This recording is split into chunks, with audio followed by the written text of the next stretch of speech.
Welcome to Heart of the Matter, our series of discussions all about hearts in the health humanities. We've had some great podcasts in the last couple of weeks, and we're heading now into our third podcast. But before we begin, I'd like to hear both your opinions about the wonderful theme music that has opened our podcast the last couple of weeks. What are your thoughts? Well, I have enjoyed it, and I was told there was a secret, and I'm waiting at the edge of my seat for that secret to be disclosed. I'm not sure if you want to disclose that to all of your adoring fans, but happy to be told. Yes, well, we were putting together the first podcast, and Claire asked me, do we think we need theme music? And I was like, yes, we do. Let's find some. And she said, I've got 7 minutes to my next meeting. And I said, I will write the theme music in 6.5. So pulled up the acoustic guitar and put it together, and we're done. 3 chords. It's all It over. is amazing. Thank you so much. Thank you so much, Michael. I thought for a second you were going to say that you recorded your heartbeats and put it to sound or something, because it was Heart of the Matter.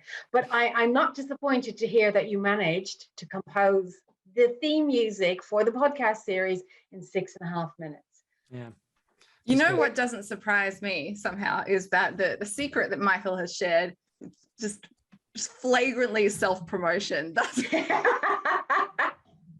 Isn't that the essence of podcasting? Well, it is. If there was one theme that came out of last week, it was, blatant self-promotion is the key to having content to talk about, I think.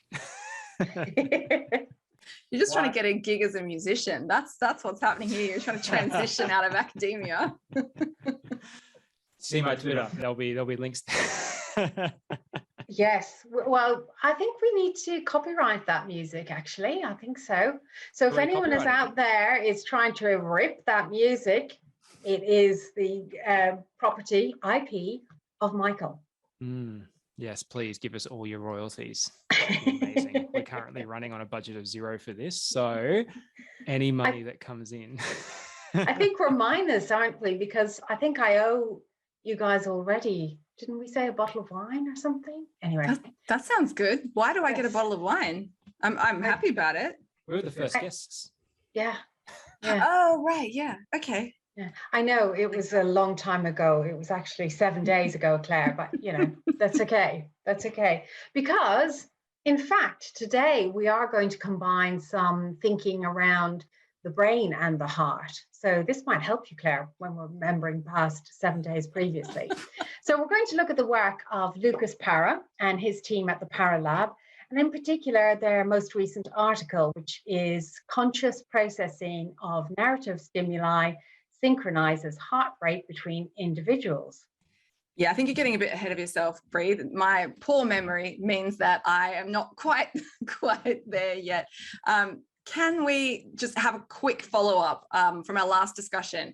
So the last podcast we were talking about the article co-written by myself and Michael, Be Still My Beating Heart, where we looked at pulselessness in relation to Shakespeare and modern day artificial hearts.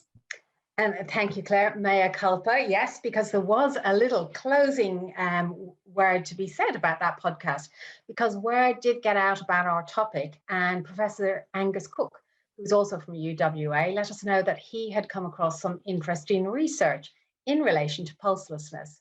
So Angus found in his work on Victorian asylum case studies, we'll talk about Angus later, that one of the persistent delusions that has been reported there was from an older female patient, and she reported that she had no pulse. And apparently these kinds of persistent delusions were linked to a rare neuropsychiatric condition called Cotard syndrome. I hope that's how we pronounce it. I'm able to pronounce the layman's term, which is walking. No, I can't.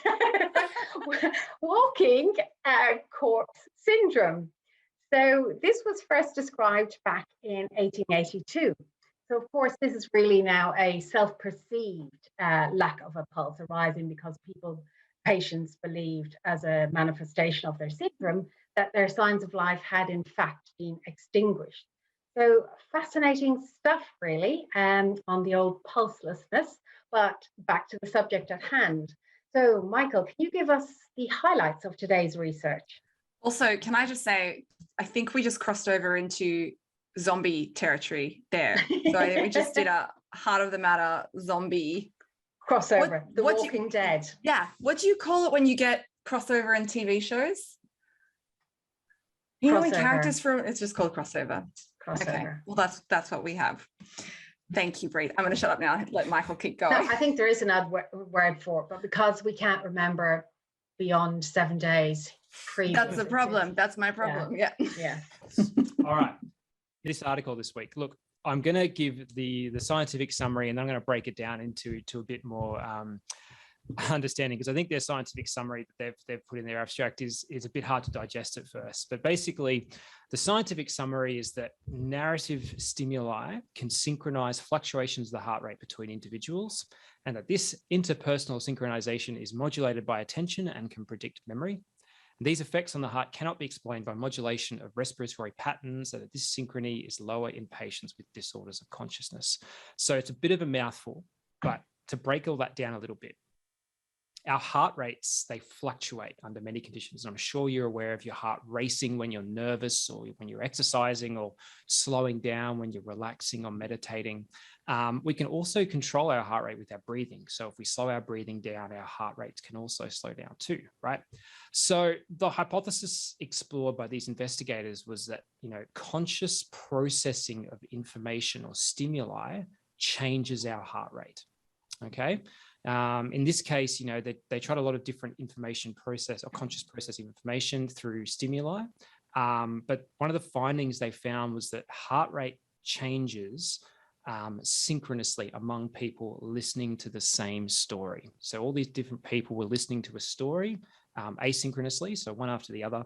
And at the same points in the story, the patient or the listener's heart rates changed in the same direction. So we had these synchronized heart rate changes, and it tells us that cognitive processing of these stories affects us on a physiological level.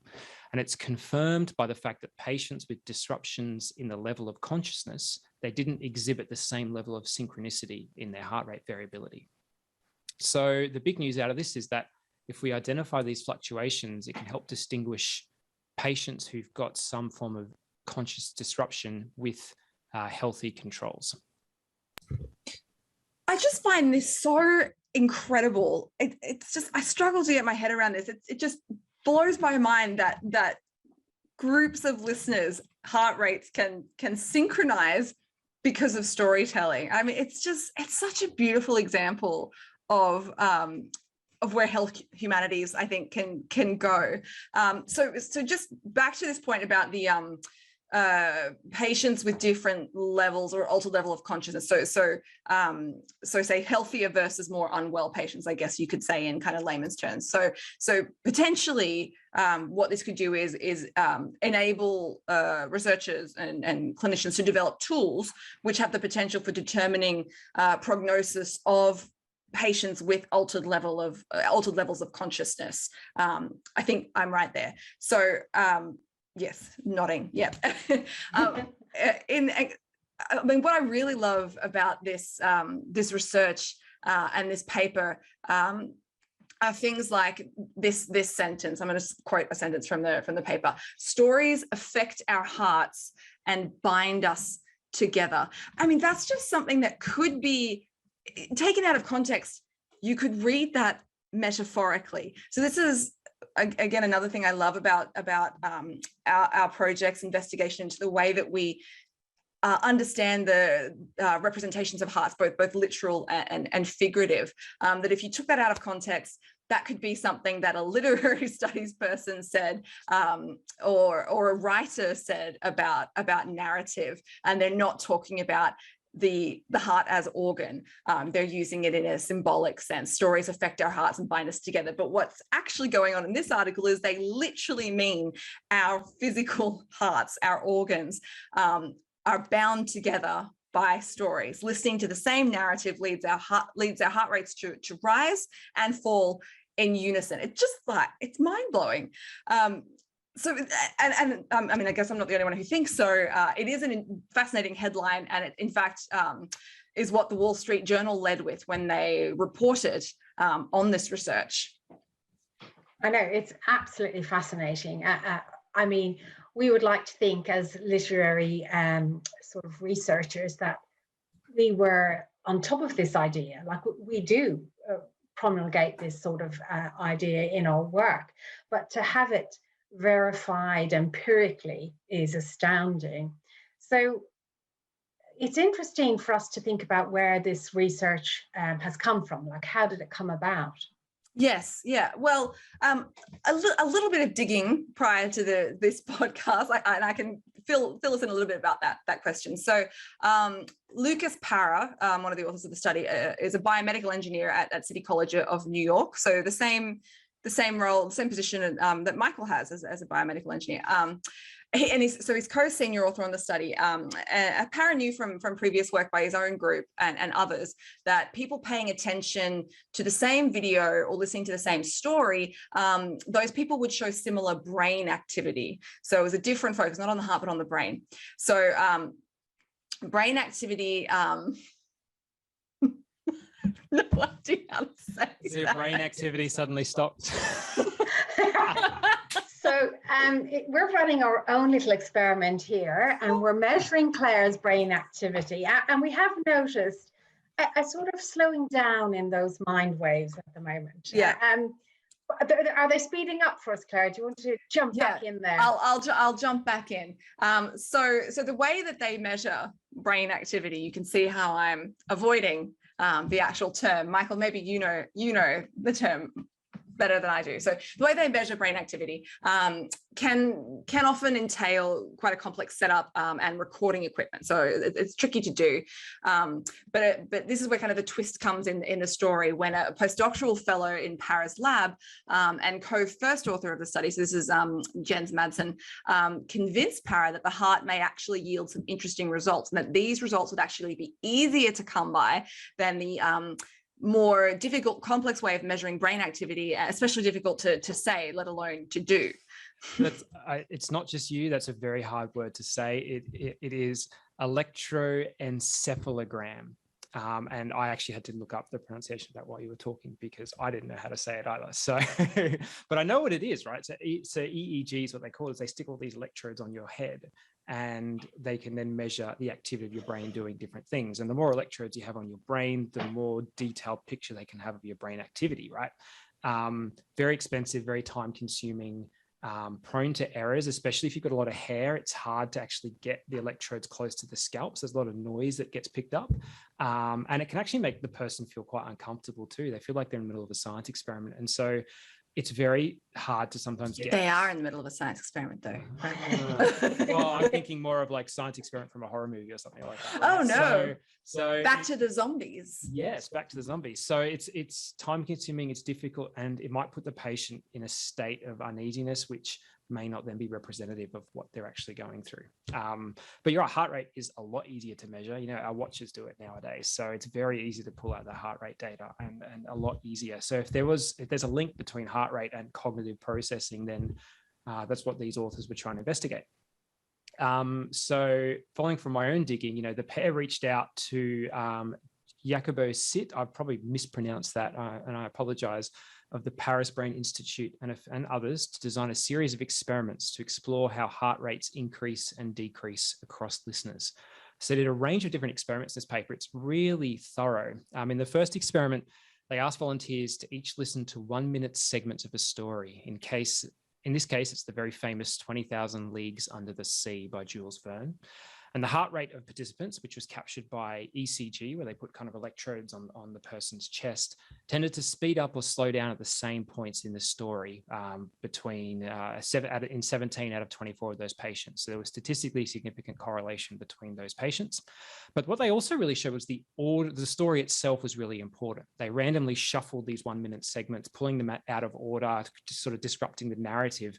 And they found that intersubject correlation of heart rate variability dropped in the randomized thing. So it's really all about the story here. You've got 24 different people listening to the exact same story, but at different times. So not like in the same movie theater or the same audience, they're listening to it at different times, and their heartbeats, their heart rate is changing at the same points in the story. It's fascinating.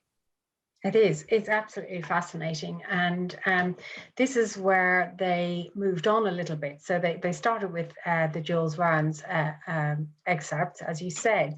But then the next set of volunteers, they were shown a series of 5 short educational videos. And these were on topics ranging from the immune system to how the light bulb works. I probably need to watch that one myself. I've no idea how the light bulb works.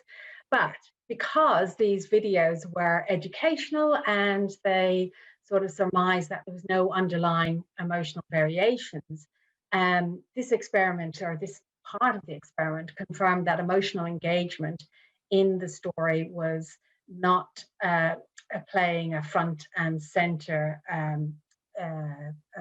role in the heartbeat. So although the narrative is important, it's following any narrative. So we're following the narrative of the light bulb and how it works. So if we chop that up, I'm sure they would have had the same issues as when they chopped up the actual 20,000 Leagues Under the Sea. So the first time that they watched these videos, the heart rates across the volunteers showed similar fluctuations, which is good, because that's what, you know, I'm sure everyone was hoping to see from the preliminary work that they've done. That's a really hard word too, but anyway, moving on.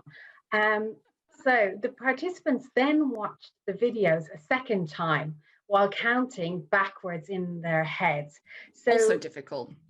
Very difficult, very difficult. And this gives you that sort of cognitive loading. I think that's what they were looking at there. So that's, you know, basically their sort of, you know, the capacity of your brain at this point of mind and your attention. So this time, the lack of attention resulted in a drop in that synchronization of the heart rates across the subjects. So it confirmed that attention was also very, very important. You know, to be honest, I count backwards in my head when I can't sleep, and it works like a charm. So I'm sure I would have been one of those people where they would have questioned my level of consciousness while they were recording my activity, physical or otherwise. So yeah, I think that would have been quite difficult. Yeah, I'm really struck by what you're saying, Bríd, that emotion didn't play a role. Kind of, I don't know, I guess the literary studies scholar in me is a bit disappointed by that in some way. I know. I think the fact that the narrative plays some role, I'm still excited about. Yes, yeah. I'll give them that much. Yeah, absolutely. And it does make me wonder how I mean, yeah, watching a video on how light bulbs work, I don't know that that's ever going to tug at my heartstrings, but it makes me wonder how you assess emotional involvement in these kinds of studies. I think that's a really interesting question. Right. So what Michael said before, that this is quite an extensive study. I think that's right. So they have another experiment, the third experiment. And in this one, participants listened to short children's stories, some while paying attention. So as Bríd, you were just saying, attention seems to be important here. And they also listened to some while they were being distracted. And then they were asked to recall facts, information from the stories. And again, the researchers found that the fluctuations seen in the participants' heart rates were predictive of how well they did at answering questions about the story. So more synchronization predicted better test scores. This makes me think maybe with our students, they should all be hooked up to heart monitors so we can make sure they're paying attention. Have I just revolutionized education? Well, you've crossed an ethical boundary if that's what you're talking about. But it's going to turn into Squid Game in a minute, and then yes. We have a horror kind of vibe going on today. It's a bit disturbing. So, okay. So back to my point. Heart rates predicted how well how well they were paying attention, essentially. So synchronized heart rates led to better test scores. So this indicates that changes in heart rate were a signal of conscious processing of the narrative. So again, so cool that the way our hearts behave tell us things about how we're interpreting stories. So the other thing that I think Michael mentioned before is about breathing rates. So when the researchers looked at changes in breathing rates, they didn't see the same synchronization among the subjects. And I think that's a really important thing to note, that it's not just that, I mean, this is my understanding of it. It's not just that all the subjects were relaxed and so slowing down their breathing, and so therefore the heart rates were in alignment. It's actually not that, so which makes this even more impressive, I think, and surprising, because breathing is of course known to affect heart rate, as you were saying earlier. They really knocked out that variable and realized that this is all independent of what the breath is doing, which is fascinating, because I think maybe in the lit review of this paper, they did reference some other papers where they realized that people watching the same movie in the same theater had synchronized heart rates, but I think they also might have had synchronized breath rates as well. So maybe it's a proximity thing, whereas in all of these studies, like, it was just individual people one at a time in a room. They weren't with all the other participants. So it's just fascinating that this narrative can link all these heart rate changes together. The last experiment they did, which is really cool and has a lot of cool medical applications here, was very similar to the first experiment, but they included both healthy volunteers and also patients with various disorders of consciousness. So patients such as those who are in a coma or persistent vegetative states. That's what we mean by disorders of consciousness. So all subjects were presented with an audiobook of a children's story. And as expected, the patients with disorders of consciousness had lower rates of heart rate synchronization than the healthy controls, both between each other, so between other patients with disorders of consciousness, and also compared to the controls separately.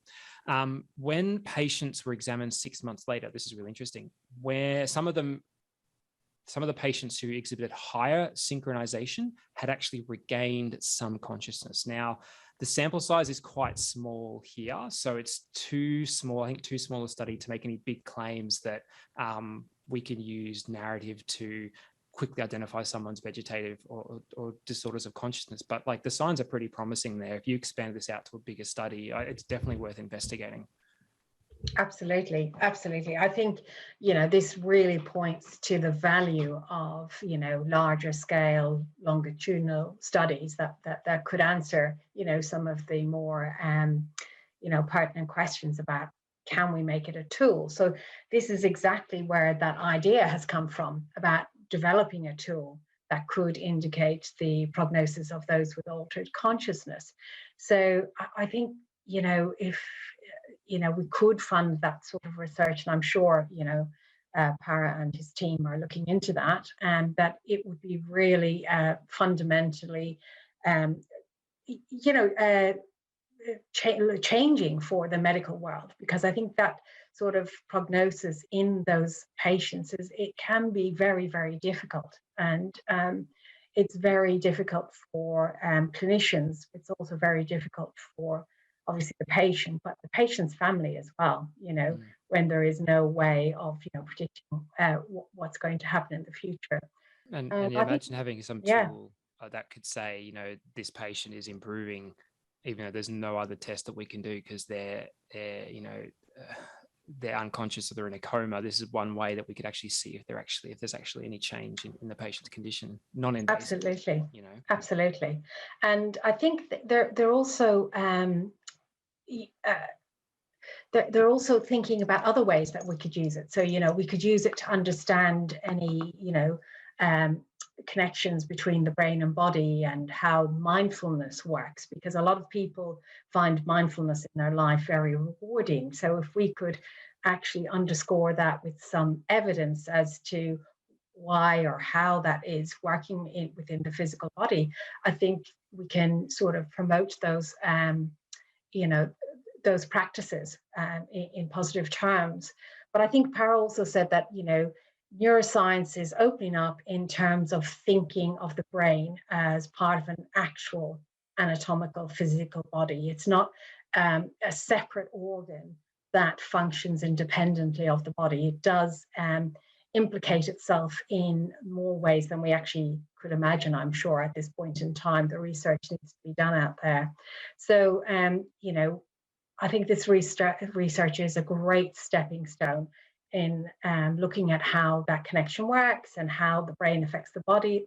And for us, that brings us back to the heart of the matter, because today we're looking at how that brain can affect the heart. And I think that's, you know, a radical, you know, sort of shift in our thinking and focus.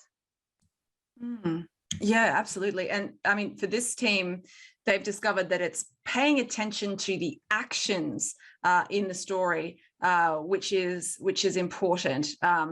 The co-senior author, Jacobo Sitt, who we mentioned before, who a researcher at the Paris Brain Institute, he noted that, as we also identified before, it's not about emotions, but about being engaged and attentive and thinking about what will happen next. Your heart responds to those signals from the brain.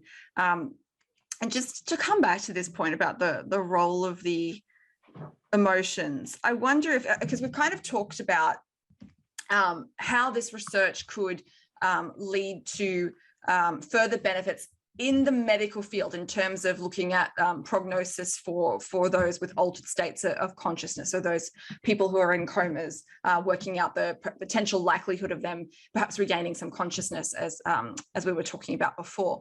But I mean, to kind of flip that around, what might be the takeaways or things we could develop from a humanities perspective? How does this knowledge that hearts can synchronize when they're listening to a narrative advance studies in health humanities or humanities or literary studies or film or any kind of discipline that's focused on storytelling and the importance of storytelling?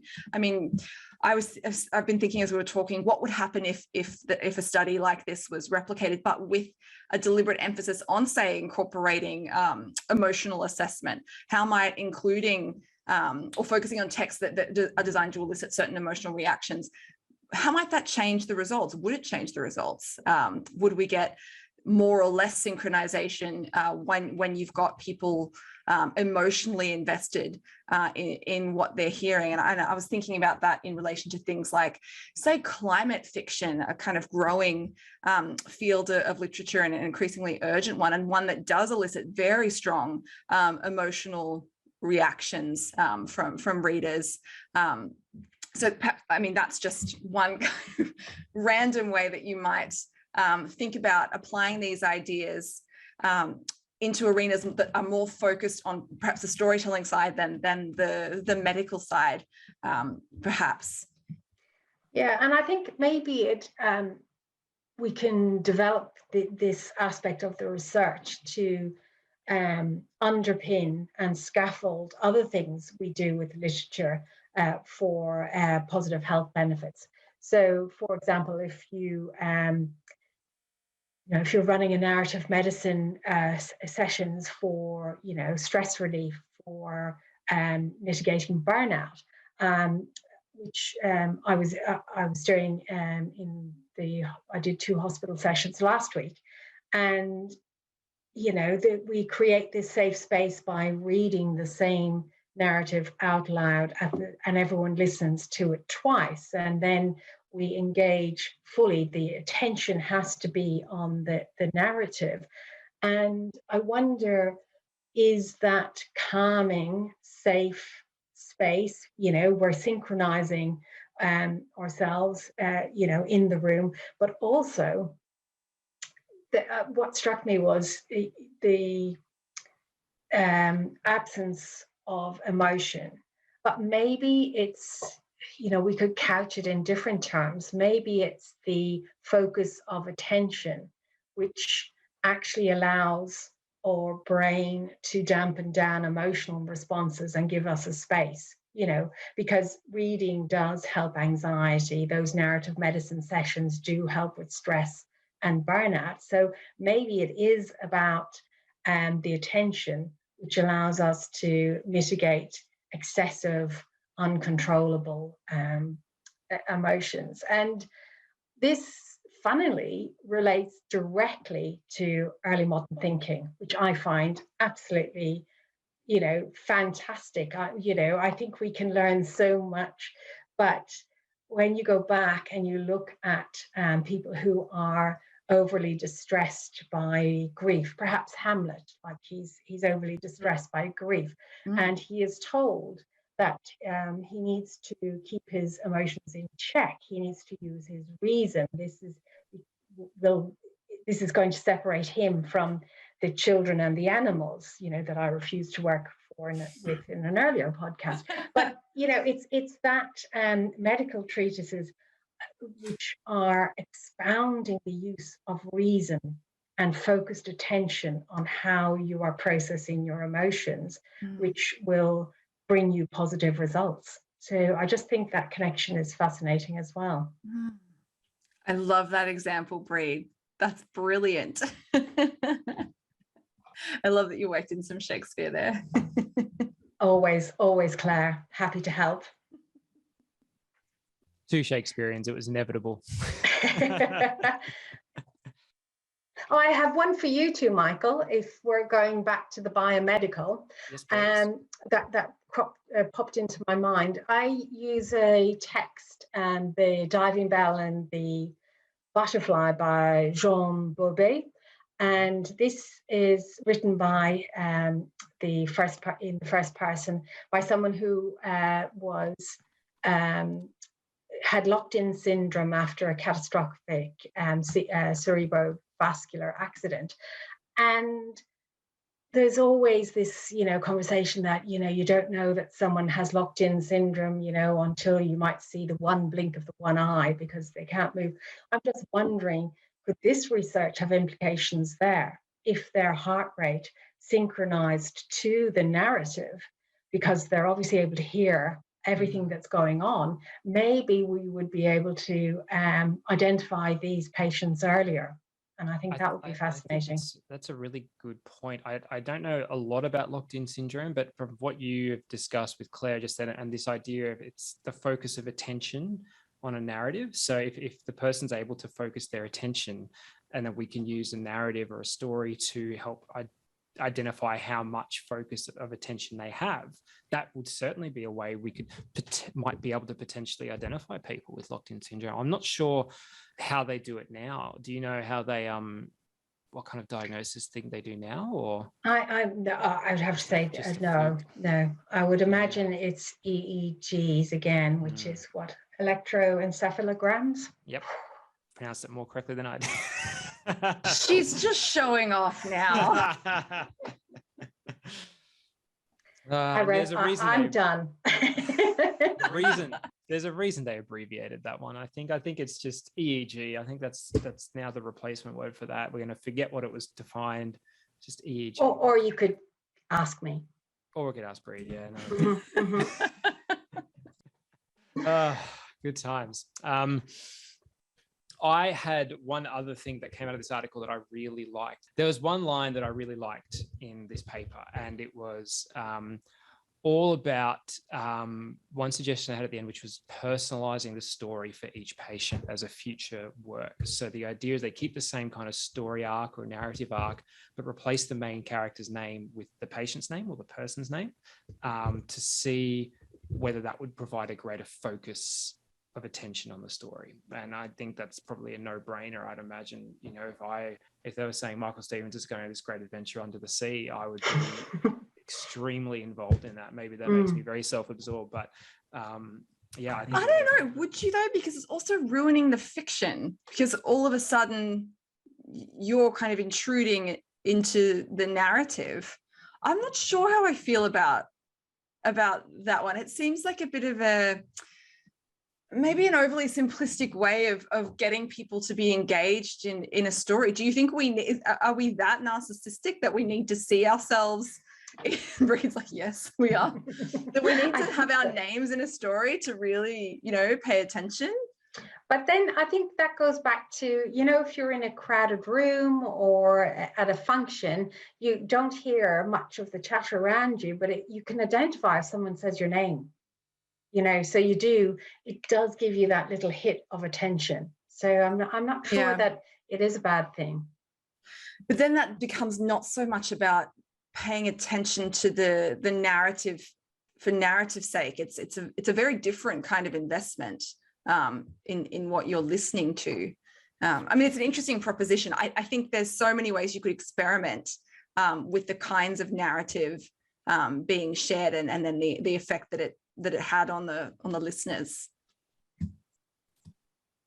Yeah, it's interesting. So there might be concern that if you put in the person's name, their attention is not so much on the narrative, but on the name. Like it gets that they have hearing their name called out is what gets their attention rather than the focus on the narrative itself. So you're worried that it's losing the focus of the narrative. Is that kind of what you're trying to say? I mean, potentially, but also, I mean, for me, it intrudes on the fictional experience. So if I'm listening to 20,000 Leagues Under the Sea, or if I'm listening to Hamlet, and suddenly it's not Hamlet, it's Claire, that's disruptive for me, and I would be kind of pulled out of the immersion of the fictional experience, which immersion being an important part of our engagement in storytelling. So I think that it might backfire, actually. But it might answer a different question. It just mightn't take us down this same road, but it might take us down an equally interesting but different road, perhaps. That, you know, what happens when your attention is disrupted by something emotional, because I think you're emotionally attached to the voicing of your name. It's not, you know, like the counting backwards, which is, you know, adding to your cognitive load. It's quite different. So I think that might be something where, you know, you start thinking about how does that emotion, how does that, you know, insertion skew the results, or change them, or answer different questions. Mm. Good point. It's a good point to raise. Thank you, Michael, for bringing that to our attention. That's right. I have one more question for both of you. If you were in a coma, which story, which narrative would you like to hear? Which one do you think would invoke the most attention in your brains? Not one with my name in it. I think that's okay. It depends, though, because I think that when I think of, you know, the book that I'd like most to be read to me, it's usually one that I'm very emotionally invested in, which is not what you're asking here. So I'm not sure. Like I do like Maggie O'Farrell, After You'd Gone. I find that so lyrical and so, you know, it's such a visceral experience when you're listening to it or when you're reading it. But I'm not sure that it would give me the pure sort of intellectual engagement, which I think is the question you're asking. So I don't have an answer. That's a good answer, though, because you're right. There's your favorite story, which you have an emotional connection to, but there's also this idea of this, what's going to actually hold your attention regardless of emotion. Would it be better, in terms of attention holding, would it be better to pick something that you actually didn't know, because then you don't know what's coming next, so you have to stay kind of connected to the story, keep focused? That's a really good point. Yeah, so maybe like a story you've never read, or I like the idea of an instructional video of a skill you hadn't learned yet. Not an instructional video. Don't do that to me if I'm in a coma. Oh my goodness, Michael. Oh my gosh. No, I think if I were in a coma, I would want something comforting read to me. I was thinking Austen, actually, comfort read, like Pride and Prejudice, or maybe maybe a Bronte novel, Jane Eyre.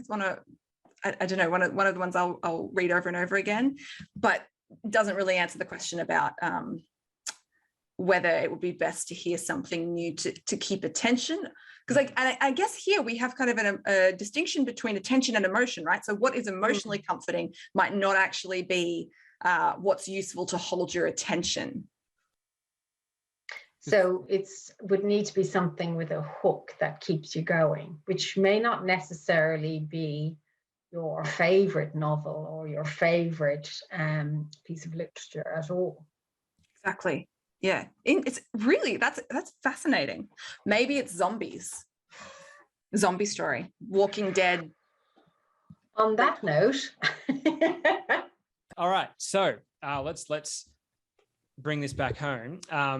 We'll post a link to it on the website and on the podcast page. But basically, the findings from this research were reported on September 14 in the journal Cell Reports. So join us next time when we meet to chat about patient names for mechanical circulatory support devices and how this helps us to develop emotional insights into the patient experience.